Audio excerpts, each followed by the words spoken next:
யாருக்கு வந்து குறைபாடு இருக்கோ இப்போ என்னால் கரெக்டாக செய்ய முடியுது அப்படின்னா எனக்கு குறைபாடு இல்லைன்றதுனால என்னால் சரியாக செய்ய முடியுது.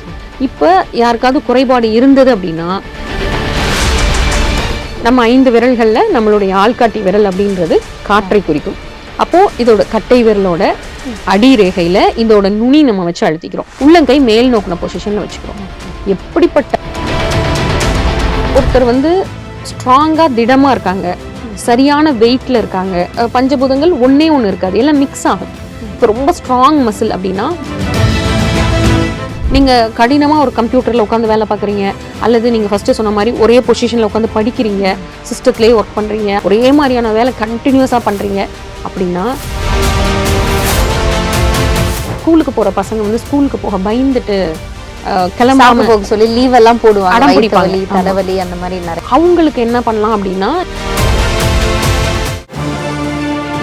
Nova Sangamam Premium Plots and Villas at Manapakam. For booking, contact 9564012345. Avni Cinemax Benzz Media private limited வழங்கும் சுந்தர் சியின் அரண்மனை 4 திரையரங்குகளில் வெற்றி நடை போடுகிறது.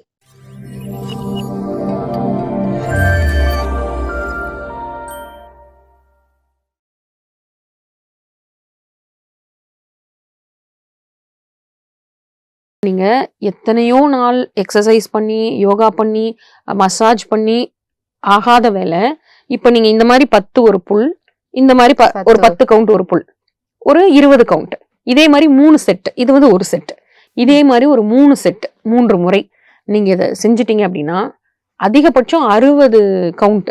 60 கவுண்ட்னா ஒரே நிமிடம், ஒரு நிமிஷம். அப்போ நம்ம இந்த பயிற்சி பண்ணுறதுக்கு நேரம் வந்து 1 நிமிடம். 1 நிமிடத்துல நம்மளுடைய கழுத்தொலி சரியாயிடும். 1 நிமிடத்துல இந்த கழுத்து வந்து எவ்வளோ ஸ்ட்ரெயின் இருந்தாலும் அப்படியே ரிலாக்ஸ் ஆகிறத நீங்க உணர முடியும்.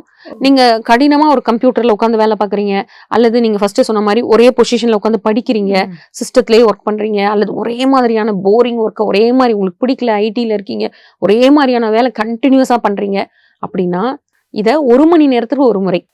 இப்போ நீங்க ஒர்க் ஆரம்பிச்சிட்டீங்க 9 மணிக்கு அப்படின்னா நீங்க ஒர்க் ஆரம்பிக்கும் பொழுது ஒரு முறை, அடுத்து இந்த பொசிஷன் இதுல ஒரு 10, இதுல ஒரு 10, இது ஒரு 60 செகண்ட்ஸ் அல்லது 1 நிமிஷம்.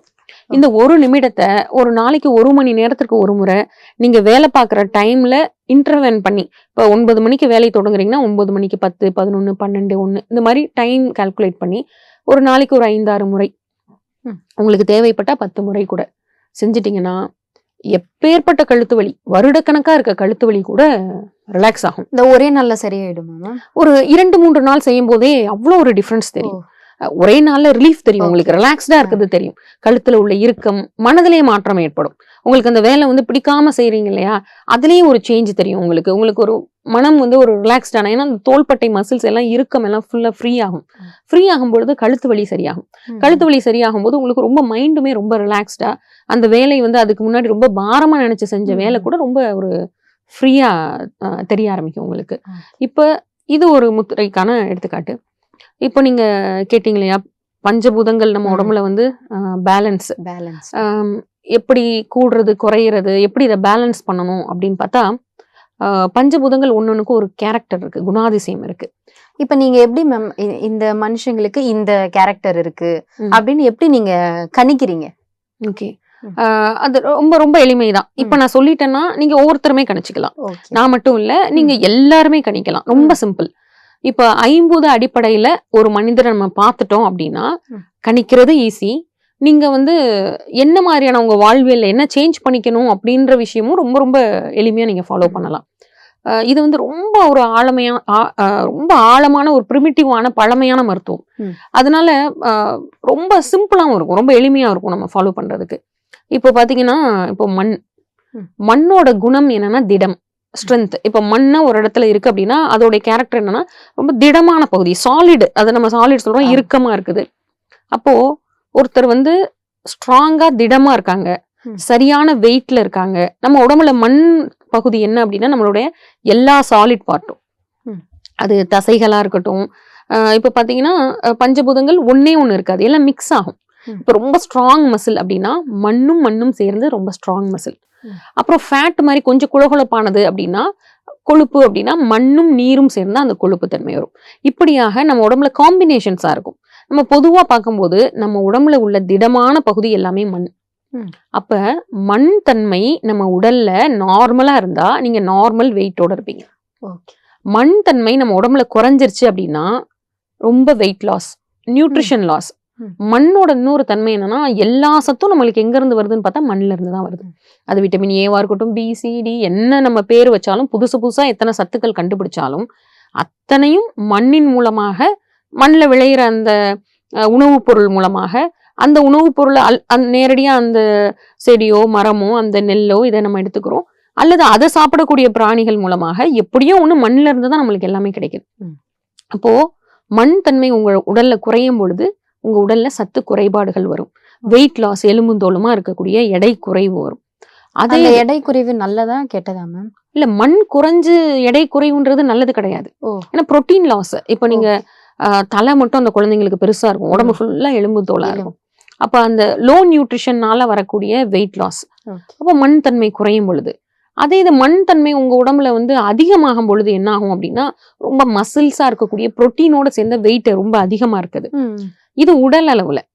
மனதளவுல அப்படின்னு பார்த்தோம்னா மண்ணா திடம். மண் சம அளவுல இருக்கும்போது நீங்க சரியா நல்ல ஒரு திடமான பர்சனா கரெக்டான அளவு மன உறுதியோட இருப்பீங்க. மண் தன்மை குறைஞ்சிருச்சு அப்படின்னா லோ கான்ஃபிடன்ஸ், மனோதிடமே இருக்காது உங்களுக்கு. அப்ப அந்த கான்ஃபிடன்ஸ் லெவல் என்னன்னா ரொம்ப கம்மியா இருக்கும். இப்ப மண் தன்மை குறைவா இருக்கவங்களால ஸ்டார்டிங் ப்ராப்ளம் இருக்கும். ஒரு விஷயத்த ஆரம்பிக்கவே முடியாது அவங்களால. அப்போ மண் தன்மை குறைவா இருந்தது அப்படின்னா ஒரு செய்யணும்னு நினைப்பாங்க, ஒரு வீடு ஒரு பிளேஸ்ல இருந்து இன்னொரு பிளேஸ் மாத்தணும்னு நினைப்பாங்க, ஆனா ஆரம்பிச்சுட்டா கூட செஞ்சிருவாங்க, நான் ஆரம்பிக்க மாட்டாங்க. அதுக்கு உங்ககிட்ட ஏதாவது முத்ராஸ் இருக்கா? கட்டாயமா இது வந்து மண் முத்திரைன்னு பேரு. அப்ப மண்ணை சமப்படுத்தும் போது என்ன ஆகும்? இவ்வளவுதான். நம்மளுடைய 5 விரல்கள் பஞ்சபூதங்களை குறிக்குது. கட்டை விரல் அதுல நெருப்பு, இந்த மோதிர விரல்ன்றது மண். இந்த 2 விரல் நுனி தொடுறோம். ஒரு விரல் இன்னொரு விரல் வந்து மேல வச்சு அழுத்தக்கூடாது, நுனி மட்டும் தான் டச் பண்றோம். இப்போ இது பேரு மண் முத்திரைன்னு பேரு. இந்த மண் முத்திரை செய்யறதன் மூலமாக நீங்க அயன் டெஃபிஷியன்சி இருந்தாலும் பரவாயில்ல, ஜிங்க் டெஃபிஷியன்சி இருந்தாலும் பரவாயில்ல, vitamin A, B, C, D, E, K என்ன பேருனாலும் வச்சுக்கலாம். எந்த டிஃபிஷியன்சியா இருந்தாலும் இந்த மண் முத்திரை செய்யறதன் மூலமாக அந்த டிஃபிஷியன்சி சரியாகும். இது எல்லாருனாலுமே செய்ய முடியுமா மேம்? எல்லாருமே செய்யலாம் தாராளமா. ஏதாச்சும் அந்த மாதிரி கட்டாயமா யாருக்கு வந்து குறைபாடு இருக்கோ, இப்ப என்னால கரெக்டா செய்ய முடியுது அப்படின்னா எனக்கு குறைபாடு இல்லைன்றதுனால என்னால சரியா செய்ய முடியுது. இப்ப யாருக்காவது குறைபாடு இருந்தது அப்படின்னா இந்த பொசிஷன் வைக்கிறதுக்கு ரொம்ப சிரமப்படுவாங்க. அப்படி இருக்கவங்க என்ன மேம் பண்ணணும்? முயற்சி தான். இத வந்து இந்த பொசிஷன் ஓரளவுக்கு இப்படி வரும் உங்களுக்கு, இந்த மாதிரியான பொசிஷன்ல வரும். சோ அடுத்து அவங்க என்ன பண்ணணும், கொஞ்சம் கொஞ்சமா இந்த பொசிஷன் சரியான பொசிஷனுக்கு இப்படி நேரான பொசிஷன், இதுலயுமே இந்த 2 நகம் ஒன்று மேல் முன்னோக்கி இருக்கணும். இந்த பக்கம் இப்படி இருக்கக்கூடாது, இப்படி இருக்கக்கூடாது, இந்த மாதிரி எல் ஷேப் ஃபார்ம் ஆகக்கூடாது, இந்த மாதிரி ரெண்டும் நேரா ஒன்னோட ஒண்ணு நேர்கோட்ல பேரலா இருக்கணும் 2 விரல்களும். இதுதான் கரெக்டான பொசிஷன். இப்ப 2 கையிலையும் இந்த பொசிஷன் வச்சுட்டு மடியில கை வச்சுட்டோம் அப்படின்னா இது ஒரு சரியா 5 to 10 நிமிடம் வரை செஞ்சோம்னா, இப்ப நீங்க ஏதாவது ஒரு வேலை போஸ்ட்போன் பண்ணி வச்சிருக்கீங்கன்னு வைங்களேன், அது ஏதோ ஒரு பாத்திரம் கழுவணும் முடியல, அல்லது ஏதோ ஒரு ஃபைல் இருக்கு ஒர்க் பண்ணணும் முடியல அப்படின்னா போஸ்ட்போன் பண்ணிக்கிட்டே இருக்கீங்க, அந்த வேலையை தள்ளி போட்டுக்கிட்டே இருக்கீங்க, எழுந்து போய் செய்ய முடியல அப்படின்னா ஒரு 5 நிமிடம் கையில இந்த பொசிஷன் வச்சுட்டீங்க அப்படின்னா 5 நிமிடம் முடிவுல எந்த வித மன போராட்டம் இல்லாம ஈஸியா போய் அந்த வேலையை வந்து நம்மளால செஞ்சிட முடியும். இந்த முத்ரா செய்யறது மூலமா நம்மளுடைய மன அமைதி கிடைக்குமா மேம்? மனசு ஒருநிலைப்படுத்த முடியுமா? நிச்சயமா. அதாவது மன அமைதி ஒருநிலைப்படுத்த நீங்க பொதுவான வார்த்தையா சொல்றீங்க, ரொம்ப ஸ்பெசிபிக்கா இப்ப பார்த்தோம்னா தள்ளி போடும் ஒத்தி போடும் குணம். இப்ப நம்ம மண்முத்திரையில ஒத்தி போடும் குணம் வந்து சரியாகுதுன்னு பார்த்தோம். அதே மாதிரி இன்னொன்னு, ஸ்கூலுக்கு போற பசங்க வந்து ஸ்கூலுக்கு போக பயந்துட்டு கிளம்பாம போக சொல்லி லீவ் எல்லாம் போடுவாங்க, வலி தலைவலி அந்த மாதிரி நிறைய. அப்போ அவங்களுக்கு என்ன பண்ணலாம் அப்படின்னா இந்த மண்முத்திரை அவங்க வந்து கையில வைக்க சொல்லலாம்.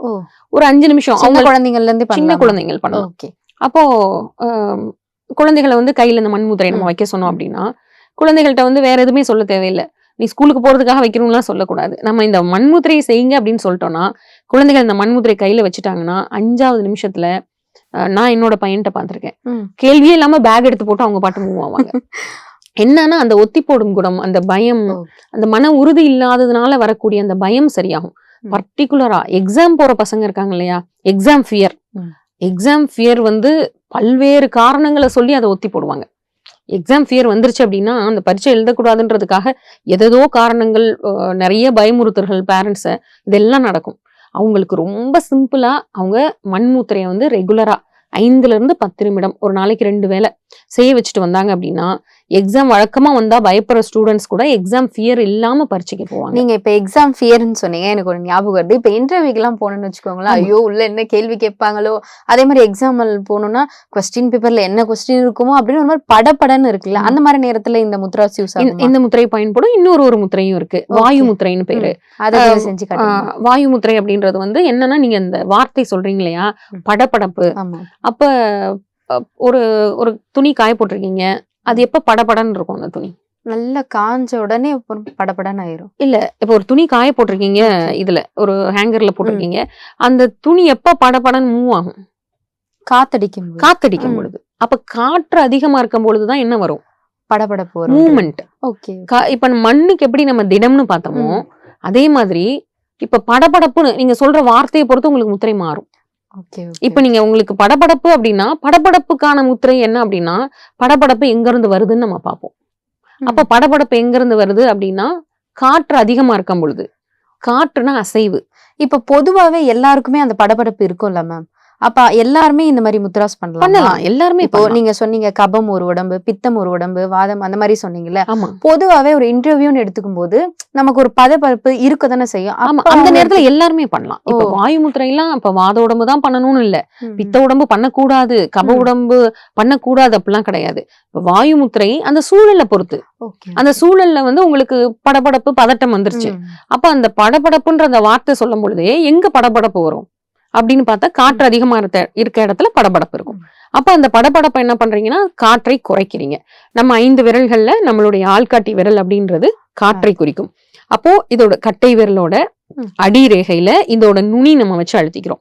வச்சுட்டு கட்டை விரல மேல வச்சு லாக் பண்ணிட்டு மீதி 3 விரல்கள் நீட்டி வச்சுக்கிறோம். உள்ளங்கை மேல் நோக்குன பொசிஷன்ல வச்சுக்கிறோம். எப்படிப்பட்ட படபடப்பா இருந்தாலும் அப்படியே செட்டில் ஆகி குறையும். நம்ம இருக்கிற இடத்துல இருந்து இந்த மாதிரி எந்த இடத்துலயும் பண்ணிக்கலாம். நீங்க ஒரு சில நிறைய முத்திரைகள் வந்து இந்த பொசிஷன்ல தான் பண்ணணும்னு இருக்கு. சில முத்திரைகள் வந்து எந்த பொசிஷன்லயும் எந்த இடத்துல இருந்தும் பண்ணலாம். அப்படி பார்க்கும் பொழுது இந்த வாயு முத்திரை பாத்தீங்கன்னா எந்த பொசிஷன்லயும் சாப்பிட முன்னாடி பின்னாடி வயது வித்தியாசம் எதுவுமே இல்லாம எல்லாரும் என்ன பொசிஷன்லனாலும் வாயு முத்திரை பண்ணலாம். வாயு முத்திரை பண்ணும் பொழுது அந்த படபடப்பு உணர்வு குறையும். பெண்ணுக்கு வந்து ரொம்ப ஒயிட் டிஸ்சார்ஜ் ஹெவியா இருக்கு, உள்ளங்கை உள்ளங்கால்லாம் சூடா எப்பவுமே நெருப்பு மாதிரி வெப்பமா இருக்கு, அப்போ அவங்க நீர் முத்திரை செய்ய ஆரம்பிச்சாங்கன்னா காற்று காரணமா இருக்கவங்களுக்கு தான் படுத்தோனே தூக்கம் வராது. இன்னொரு செக்டார் இருக்காங்க, இவங்க என்ன பண்ணுவாங்கன்னா படுத்தோனே தூங்கிடுவாங்க. நைட்டு 12 மணி 1 மணிக்கு மேல ஒரு விழிப்பு வரும், எழுந்து உட்காந்துட்டு இருப்பாங்க. ஏன்னா கண் கருவளையத்துக்கு வந்து அண்டரை அந்த டார்க் சர்க்கிளுக்கான க்ரீம் பார்த்தீங்கன்னா நிறைய வெரைட்டி இருக்கு. ஆனா Nova Sangamam Premium Plots and Villas at Manapakam. For booking, contact 9564012345. Avni Cinemax Benzz Media private limited வழங்கும் சுந்தர் சியின் அரண்மனை 4 திரையரங்குகளில் வெற்றி நடை போடுகிறது.